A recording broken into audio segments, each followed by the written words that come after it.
I mean, they asked them a question today, and I'm sure if you're of the type of person who just always hates the one team and loves what the other one does, they asked them a question about the crash. They said, will you visit the crash site? Now, every other politician would go, of course, it was a tragedy. And he went, it's the water. When they don't have anything to hold you with, nothing to make you think about what they have to say, they talk at you, not to you. Bill Maher is back at it, stirring the pot like only he can. This time, he's taking aim at the ladies of The View, calling out their latest dose of woke nonsense on live TV. And as always, Maher's not holding back. He's sharpening his words, ready to slice through the contradictions and hypocrisy. The outspoken comedian caught wind of their double talk and hit back with his signature brutal honesty.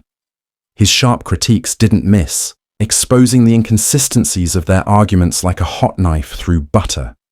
This wasn't just a jab, it was a full-on dismantling of the panel's most cringe-worthy moments.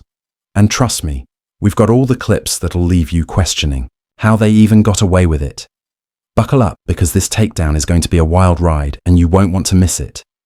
Well, I had a different question, but it struck me that in the first segment you used the term woke, and you said that woke is what was sort of ruining everything. And I know that you're... No, I didn't say ruining everything. I said that's why Trump could get reelected. That's why Trump could get reelected. Yeah.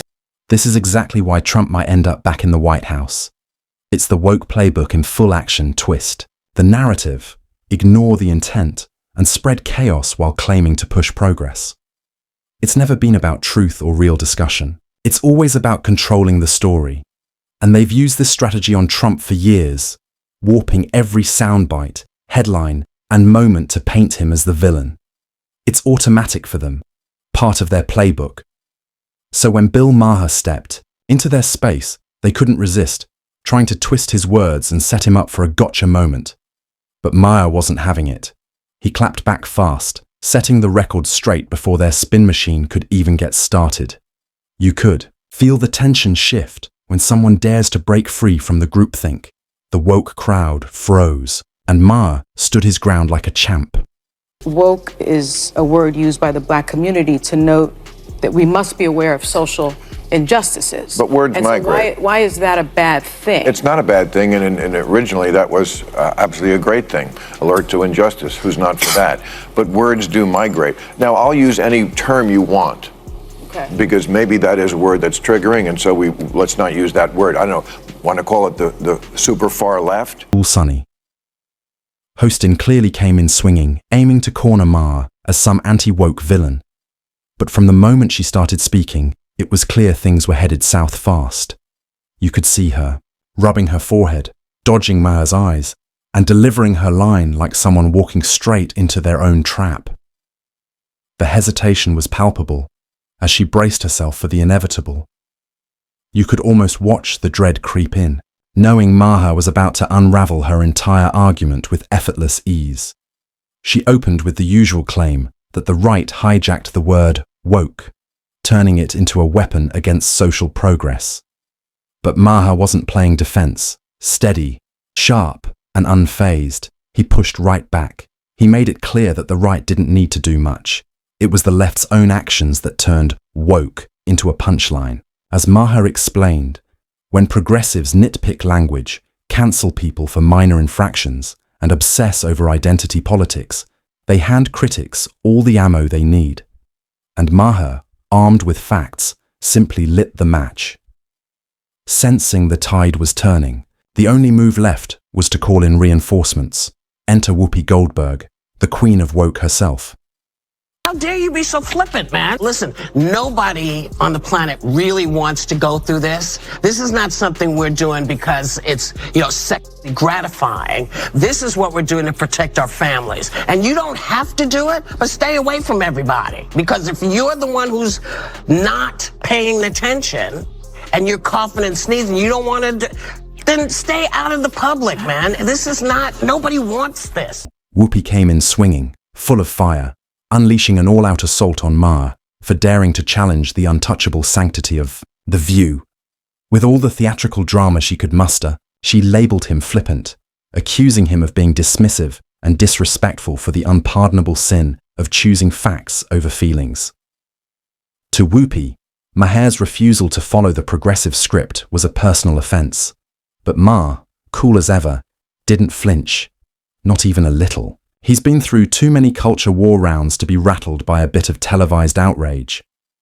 While Whoopi tried to paint him as tone-deaf or heartless, Maher stayed grounded in logic and clarity.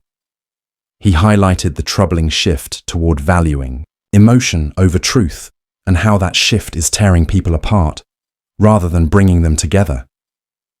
The tension in the room was thick. You could cut it with a knife. But Maher didn't need theatrics. He didn't need to shout. He let the facts speak louder than any rant. And in what can only be described as poetic justice, Whoopi Goldberg was later suspended from The View for claiming the Holocaust wasn't about race. This morning, more fallout for Whoopi Goldberg. ABC News suspending Goldberg from The View for 2 weeks after she made controversial comments about Jewish people and the Holocaust on Monday's episode. The Holocaust isn't about race. It's not about race. What is it about? Because it's about man's inhumanity to man. Her remarks set off a firestorm, triggering instant outrage across social media and major news networks alike. The backlash was fierce and fast, leaving the network with no choice but to act. Whoopi was hit with a 2-week suspension, a move that sent ripples through the world of daytime TV. To Maher's supporters, it felt like a dose of poetic justice. Just days after her unprovoked tirade against him, the tables had turned. The timing seemed almost too perfect. But even with the public sentiment clearly on his side, Maher took a different route. Instead of celebrating, he urged the network to bring Whoopi back. He reminded viewers that free speech isn't just for the moments we agree with, it's for all moments, even uncomfortable ones. It was a gutsy, generous response that underscored the divide between Maher's belief in real discourse and The View's tendency toward cancel-first reactions. In a time when outrage rules the internet and takedowns happen at lightning speed, Maher showed that sticking to principle still matters more than scoring a win. Stop saying that Whoopi Goldberg getting yanked from The View right after she attacked me on The View is karma. There's no such thing as karma, sorry. Sorry, but life is random. The only word to describe it when a big game hunter gets trampled by an elephant and then eaten by lions is hilarious. Still behind that composed demeanor, Maher had to be quietly amused. The irony was just too delicious to pass up. The self-declared hunter had become the hunted. Whoopi, who marched into the exchange thinking she held all the cards, ended up triggering a mess entirely of her own making. It wasn't just a misstep. It was a full-on self-destruction. She got wrecked by her own rhetoric, steamrolled by her own hubris, and metaphorically devoured by the very outrage she helped cultivate. All because she thought taking a swing at Maher was a winning move. He didn't have to lift a finger. Her collapse was homegrown, delivered on a silver platter of contradiction and smugness. And while Maher kept things classy in public, you just know there was a smirk waiting backstage. Because when you build your brand on outrage and go after people for telling inconvenient truths, eventually, that outrage turns inward. And this time, it came back hungry. And it came for her. When they don't have anything to hold you with, nothing to make you think about what they have to say, they talk at you, not to you. Whoopi, true to form, fired back at Maher with the fiery defiance that's become her calling card. You'd think that after Maher offered a rare gesture of public support, graciously calling for her reinstatement and refusing to kick her while she was down, she might pause before going after him again. But not Whoopi. She didn't hesitate. If anything, she came in harder, because if there's one skill Whoopi Goldberg has perfected, it's biting the very hand that reaches out to help. Gratitude for her. It's not just fleeting, it's practically non-existent. Instead of acknowledging Maher's level-headed response, she treated it like a blank check to escalate the fight. She brushed off his defense like it never happened and leaned even further into the feud, reminding everyone that humility isn't just foreign to some people. It's something they actively dodge.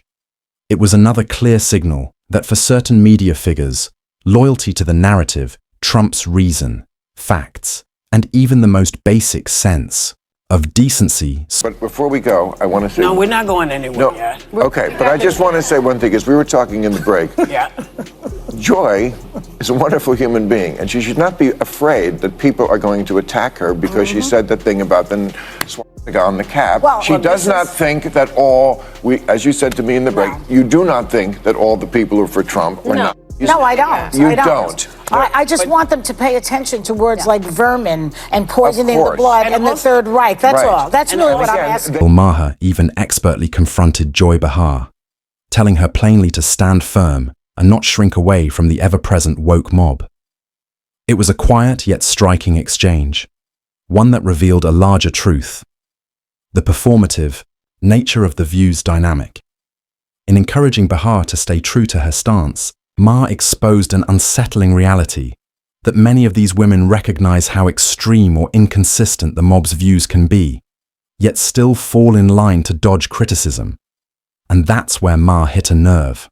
By calling Behar out directly, he pulled back the facade and showed how often the View's hosts cater to woke orthodoxy, even when it flies in the face of their own logic or previously stated beliefs.